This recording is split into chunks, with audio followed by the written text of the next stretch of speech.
union delegates from mines throughout New South Wales, Queensland and Tasmania gathered on the steps of City Hall to voice their opposition to the government's plan to free up controls on coal exports. The unions claim deregulation will force the price of export coal down and ultimately lead to job losses.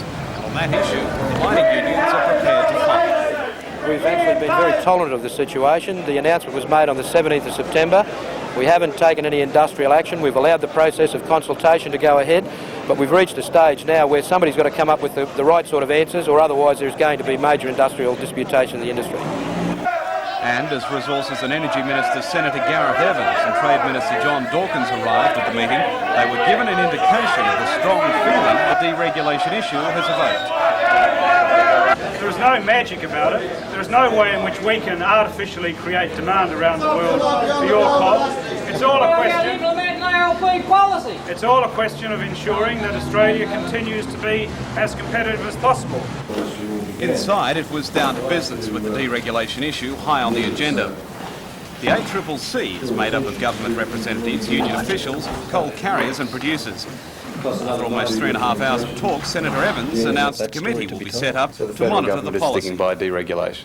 We're sticking by the modification of the export control system. I think it's a mistake to regard it as across the board, all fetters, all restraints off deregulation. That's the way it's being portrayed in some quarters, but that's not what's going to happen. The Minister for Trade will retain a power to deny approval to export contracts if he believes they're against, for one reason or another, the national interest. The move was supported by the unions, although they claimed the talks didn't fully resolve the issue. And Senator Evans reaffirmed the need for a sensible approach to the market realities facing the coal industry. But there are pressures at work in the marketplace at the moment that are going to make it a difficult time ahead for the Australian coal industry. But really, we are in a better position to weather those difficulties than any other coal producer in the world.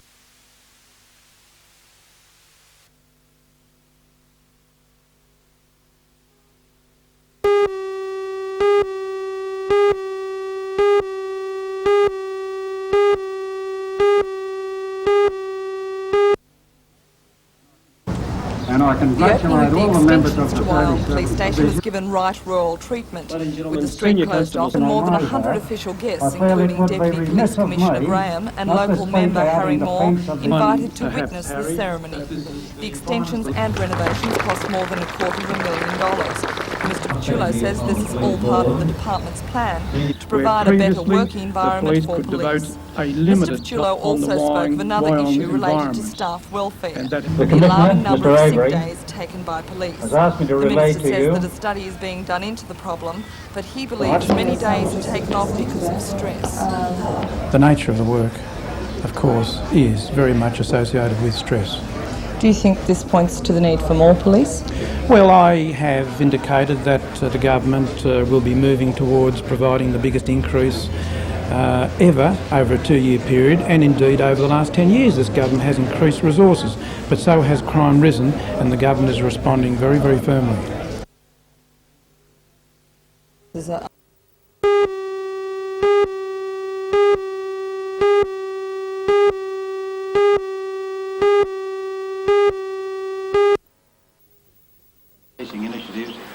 Mr Petullo then went to Maitland for the opening of that town's new police centre.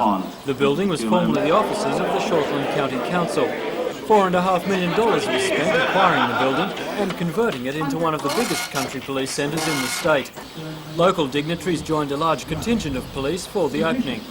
Mr Petullo took the chance to stress the need for cooperation between police and the community to fight crime. The new centre is linked to the police computer system and features a shopfront community information centre.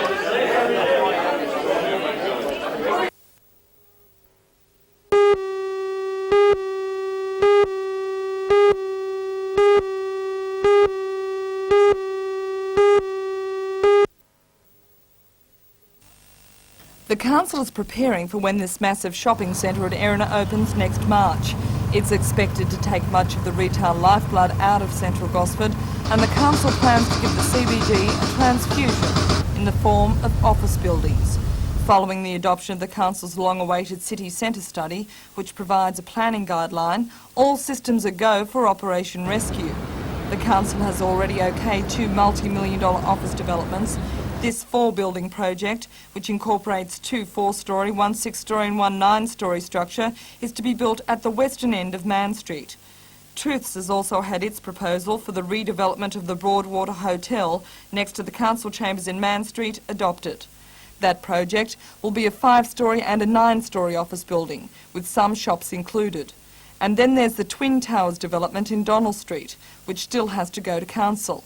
If the third project is passed, there will be more than 42,000 square metres of new office space in Gosford. According to the town planner, David Kettle, there is a 5,000 square metre annual demand for office space in the city. But he says with each project being built in stages, he doesn't believe there will be a glut. Mayor of Gosford, Patricia Harrison, says the council will be encouraging government departments and industries to locate their offices in central Gosford. You can't just build the buildings, you've got to have the people to come into the buildings, and while obviously there's going to be jobs created by the actual building construction, hopefully we're going to get some offices and government departments relocating into Gosford.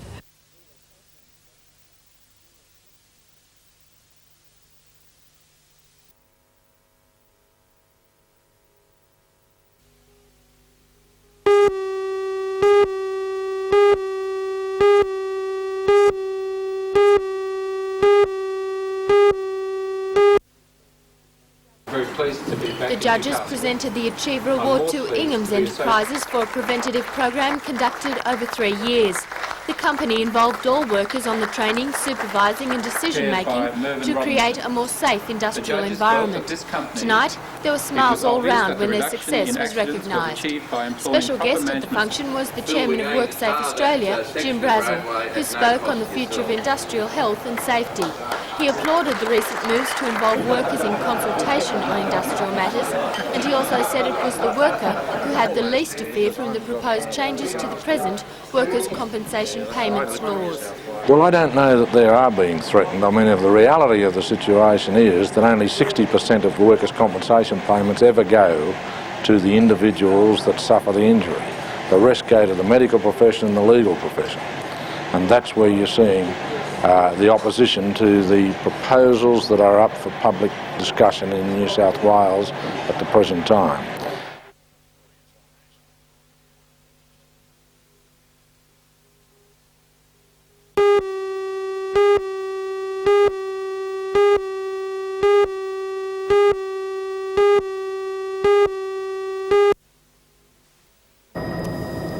When completed, the $150 million complex at Rankin Park will be a regional training resource centre for the Hunter. The project represents the biggest single contract ever to go to tender from the Department of Public Works. Chosen from 6 national building companies, local firm McCloy Hutchinson offered the lowest price for construction of the 4-level hospital and were handed the $105 million contract. McCloys have been on the site for the past 15 months, completing stage 1, which includes an underground car park area, providing 180 of the nearly 600 planned spaces.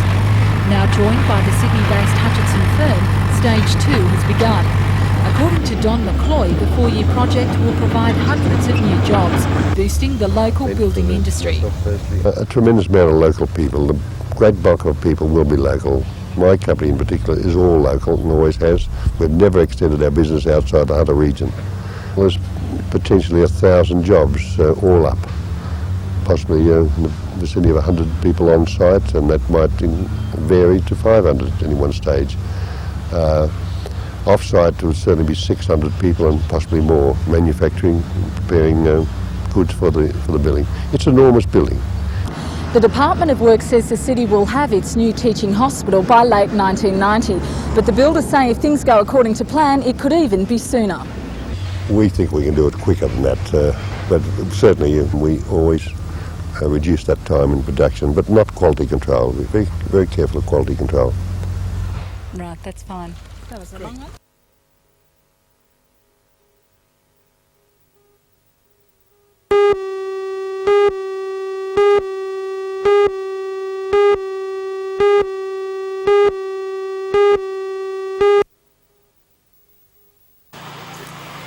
Despite the overcast sky and patchy rain, the first round of the Zone 2 Championships of Lake Macquarie got underway.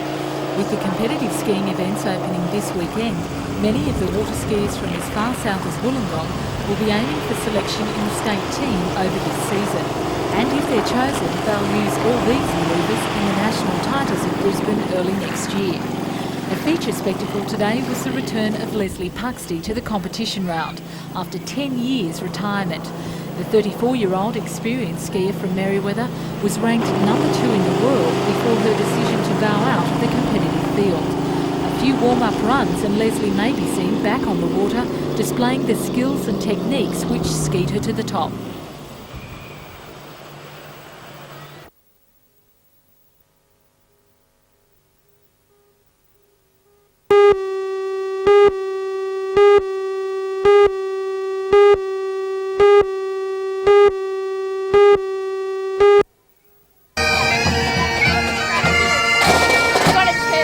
They say a girl will fall for a man in uniform, and it doesn't seem to matter how young.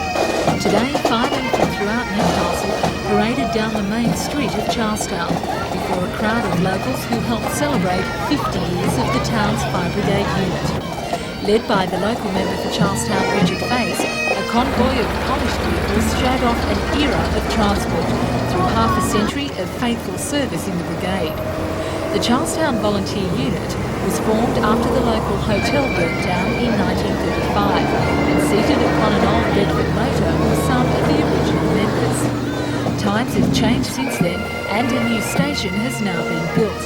Today it was officially opened and inspected by the Minister for Police and Emergency Services, George Petrulo. With 2 main engines, the station will be manned by 20 firemen and backed up by the Volunteer Brigade. For these 4 fireys who served in the 1st Brigade at Charlestown, the role of the service has remained just as important as it was back then. But they say they're glad other things have changed. We didn't have water everywhere. You had to pump out of creeks or pump out of tanks or something like that if there was no water around. It was only around the main little area. Everything else had to be pumped and go through the old Garfield engine. The change has been for the better? Oh, gotta be. Gotta be. Must.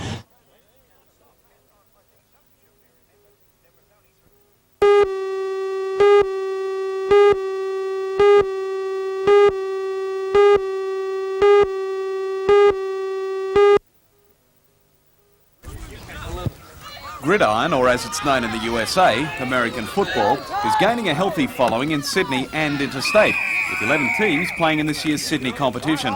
It's the second year the competition has been underway on a full scale, with the Sydney University side taking out this year's premiership. The East-West series is organised by the New South Wales Gridiron Football League. The first game in the series was played last weekend in Wollongong, with the West side, seen here in white, winning 19-13. Organiser of today's match at the ISC, Tom Phillips, says Gridiron may not overtake rugby league in popularity, but support, especially in Sydney and the Central Coast, is growing. When we introduced the sport, we made a decision long ago that we would not try to be in competition with league or any type of other football here in Australia, but really was to add another complement to the game of football here in Australia. What are the features of Gridiron that seem to attract people to play? Well, I think it's the excitement of such as the big pass. The kicking game is considerably different in this game. The overall attitude of the players coming off of having played the other sports and now just seeing a new set of rules, a discipline they have to learn and get used to.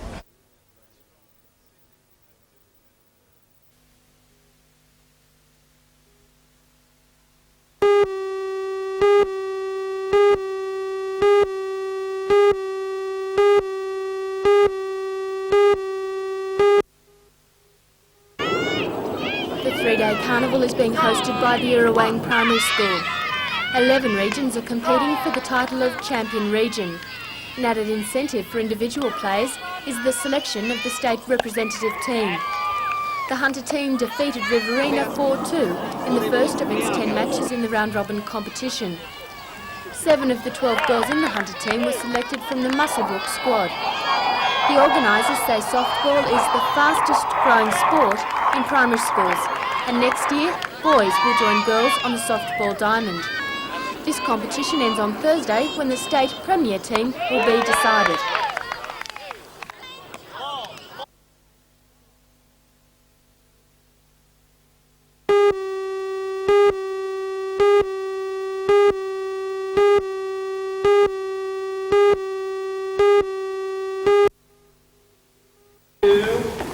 Next Thursday, students from across the state will weave a magic spell at the Sydney Entertainment Centre. Under the banner of a spectacular piece, they'll perform before more than 10,000 people at the largest single concert ever orchestrated by the Education Department. Students from 900 state schools will take part, and watching intently from the wings will be John Mullins, the man responsible for training the individual dance groups for one synchronised ballet. Today he was in Newcastle putting the finishing touches to students from Newcastle and Broadmeadow High Schools who will perform a piece called Carnival of Venice and a Georgian dance as part of the masquerade ball. They'll be joined on stage by dancers from Whitebridge High and will perform to a choir formed by Maitland Boys and Maitland Girls High Schools. Waratah High School students will take to the stage with a gymnastic routine as part of a Chinese spectacular. Broadmeadow, Katara and Toronto High Schools and Dirrawang Public School will join the performance as band and choir members. The 2.5-hour one-night performance will be the highlight of the State School Cultural Year.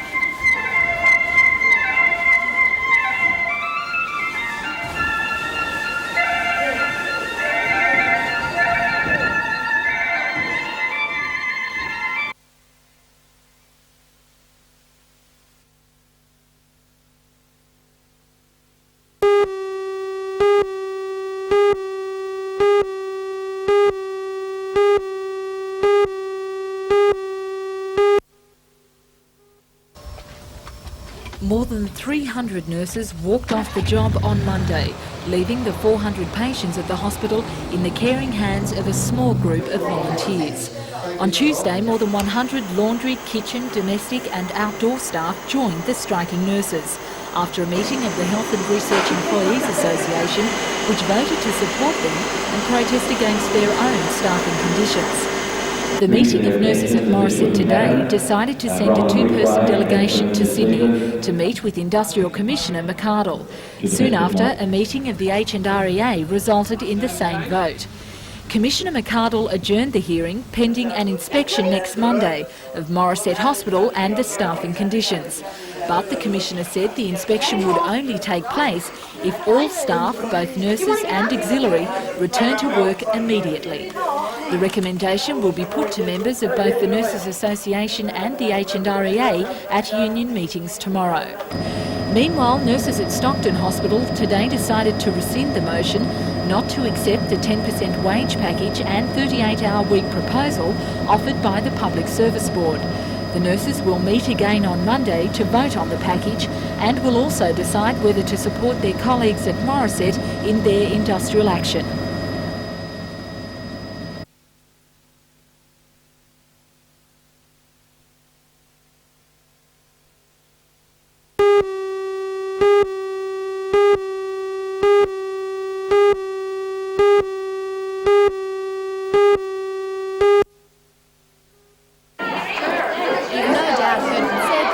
Is the best medicine. Well, at the Mater Hospital today, there were giggles galore. Yogi Bear, Huckleberry Hound and Snagglepuss were special visitors.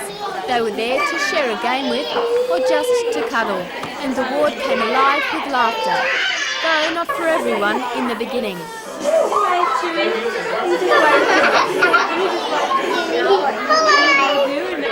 The three characters are visiting the region from Australia's Wonderland in Sydney. This morning, they also cheered up children at the Royal Newcastle Hospital, and this weekend will join the fun of the Port Stephens Festival.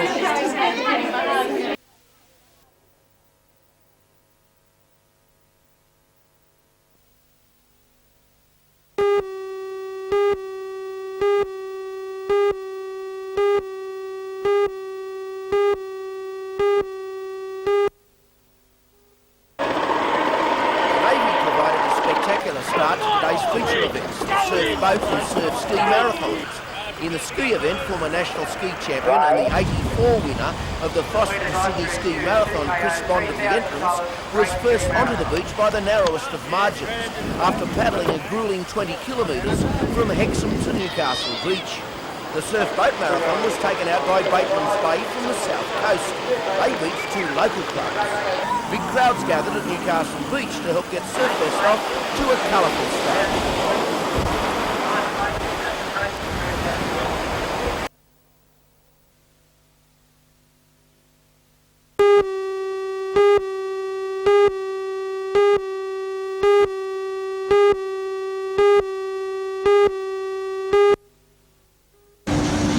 The project will start next year and see a graduate of the College Computer Studies course working together with the local shipbuilder.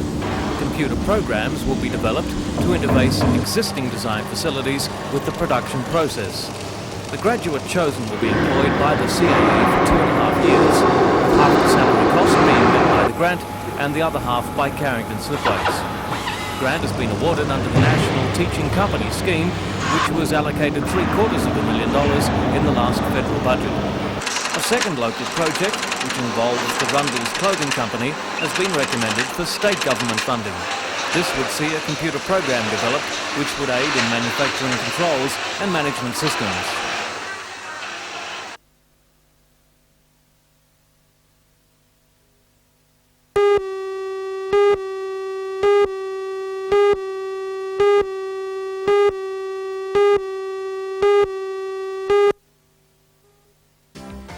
In tonight's news, Commissioner McArdle meets with nurses and management at Morisset Hospital, where 400 nurses went on strike last week over a staffing issue. An Industrial Commission hearing is being held at the hospital to try and resolve the dispute. Join Ray Deneen and Anna Manzoni for all the news tonight at 6.